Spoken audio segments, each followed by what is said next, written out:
Heat fans, we got a race on our hands. Yes, you heard that correctly. Nick's now challenged us to get to 100 subscribers first. And I don't want to lose to the Knicks one bit. I hate New York. F New York, F New York, F Marsh.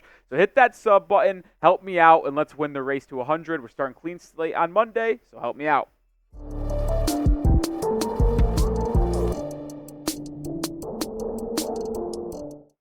All right, we've talked about Trey Young in the past on the channel, but time to bring him up again. This is the Heat Report by Chat Sports. I am your host, Nic Rohloff. Why are we talking about this? Well, Bill Simmons, NBA analyst of The Ringer, he kind of floated out an idea for the Heat to trade for Trey Young and believes it would be a good idea for Miami to potentially pursue the guard from Atlanta who could be on the trade block. I did want to showcase what the trade idea was right off the bat before we get into his reasoning, and then my thoughts and if the Heat should do it, how Trey would fit with Miami, if you have not seen one of our Trey Young videos in the past. But this was his idea. The Heat get the small guard from Oklahoma, and all they have to do is give up Tyler Herro, Duncan Robinson, the 15th overall pick in the 2024 NBA draft, and the 2029 unprotected first-round pick. That's pretty solid value if you're Miami, only having to give up 2 first-round picks alongside Herro and Duncan to get a player of Trey Young's caliber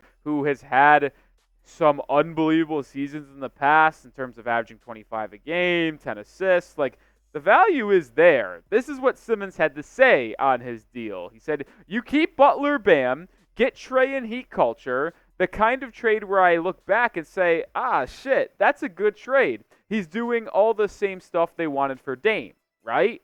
And I kind of mentioned it a second ago, but before I tell you if I would do that trade or if I wouldn't do that trade, there is just good value. Like, someone that averages 25-plus points a game and 10 assists a game usually is not available for 2 first-round picks, a player like Herro and Duncan Robinson. Now, who knows if that would be an offer that Atlanta would even consider trading. There are a lot of rumors out there that Landry Fields, the GM, is likely going to move one of Young and Dejounte Murray this offseason, as those two just have not worked out the past 2 seasons. And if it is Trey Young and Miami comes in with the best offer, and that is the best offer, maybe the Hawks would consider this deal. But let me know your thoughts on the matter. Would you do this trade to get Trey Young in the 305? All it costs is Herro, Duncan Robinson, and 2 first-round picks. Let me know if you would do it, A for accept or a D for decline. It's a very intriguing one. Let me know your thoughts down below.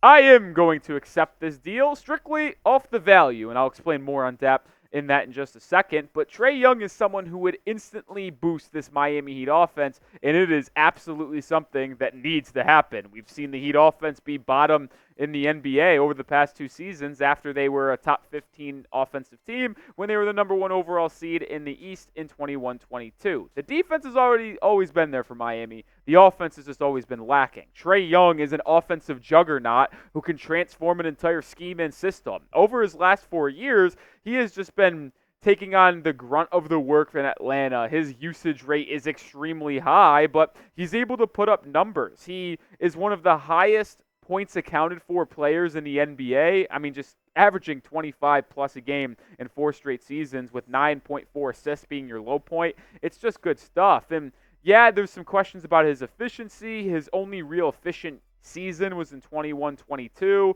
Other than that, it's been a lot of sub 44%, sub 37% from 3. And you would think of Trey Young as someone who is a good 3-point shooter because of how deep he takes some of these shots. But even though the efficiency from 3 isn't what you would think it would be for Trey Young, he would be able to carry the offensive burden for Miami that is absolutely necessary. We have just seen too often that this team can't win in the regular season against teams like the Washington Wizards at times. That loss still haunts me back in April, by the way. But because they couldn't score. And Trey Young would just change that. He would take the load of the offense. Him and Bam would be able to run an elite pick and roll, give Jimmy time to rest and kind of coast through the regular season before he takes over in the postseason. And something that we've always talked about in the Heat Report, if we're acquiring a player, can they play in the postseason when the brights are the lightest? Because Heat organization needs you to do that. And Trey Young's had an up and down playoff career, I will be honest. His not rookie season, but his first time being in the playoffs when the Hawks made it all the way to the conference finals, Trey Young was spectacular, taking down the Sixers, taking down the Knicks, averaging damn near 29 points a game and 9.5 assists while shooting a mere 41.8% from the field and 31% from three. They make the postseason the following year as the 8th seed, where they matched up against the Miami Heat in the first round. Heat beat them in 5, and they absolutely bullied Trey Young. It was a terrible 5-game series for Trey, averaging only 15 points a game and shooting inefficient as heck. PJ Tucker, Kyle Lowry, and Caleb Martin had him in hell. But then he bounced back last playoffs when he was a 7 seed, taking the Celtics to 6 games. And he played very well in that series. So there is history there to where Trey Young can play well in the postseason. And that is why I think this can work. I am not all the way in on Young as a 1 or 2 option. But I think what he brings to the table is enough to make this worth it, right?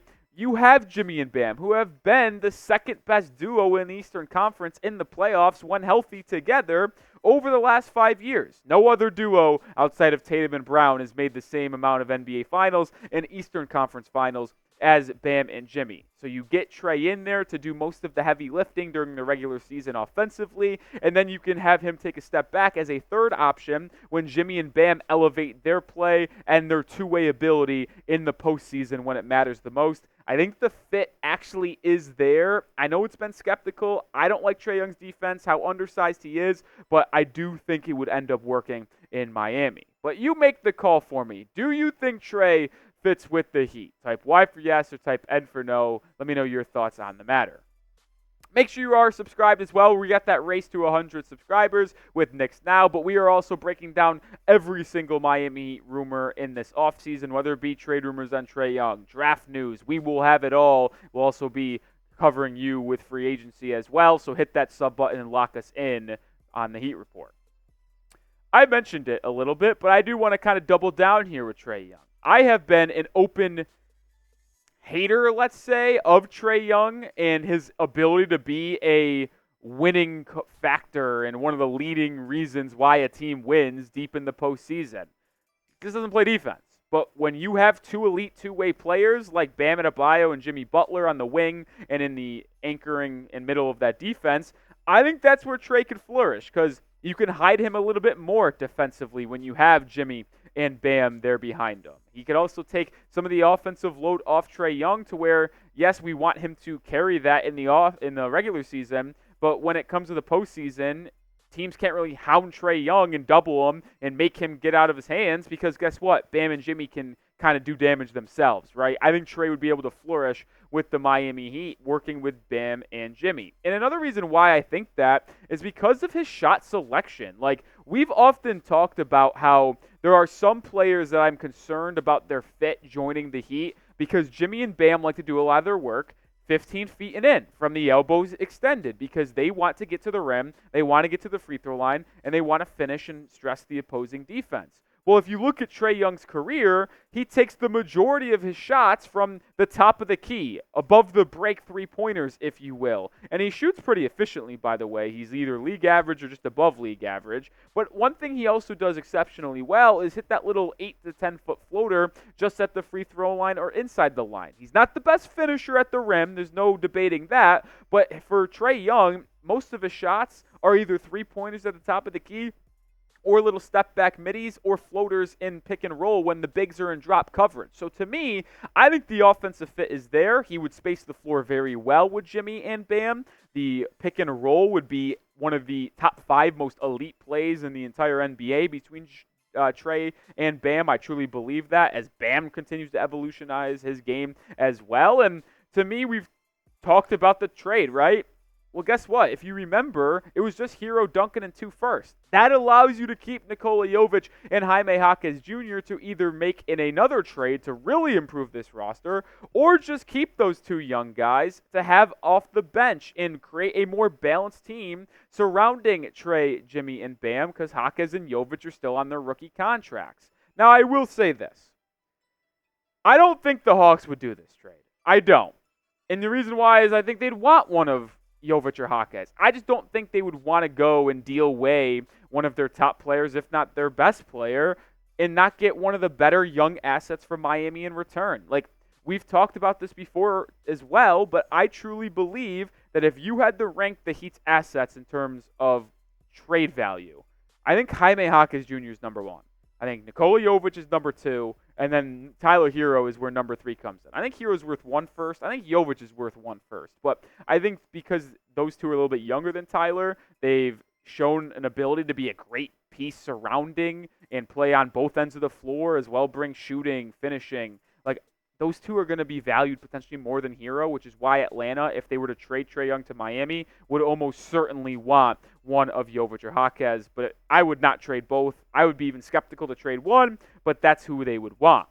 Now, before we get out of here, I think it's always important to mention, if there is a trade, what the contract would look like if he came over to Miami. Because you would have three max guys, and Bam when he signs his extension, Jimmy if he signs his extension, or not, because he still does have a max contract currently right now. Young had that Supermax rookie deal extension, and he's getting paid $43 this season, $45.9 million in 25-26, and the final year of his contract is 26-27. Now, that's $48.9 million, but it is an early termination option if you are the club that owns that contract. Don't know the exact laws and rules of what happens and what they'd have to pay if they did terminate the contract a little bit early, but I'd imagine they probably would want to keep Trey Young for $48.9 million before he is an unrestricted free agent in 27-28. So he is getting paid quite a lot of money, and if you did deal for him and you had Jimmy and Bam for the next 2 or 3 seasons, it'd be tough to build a good roster around them without using rookie contracts, which is why it would be kind of important to keep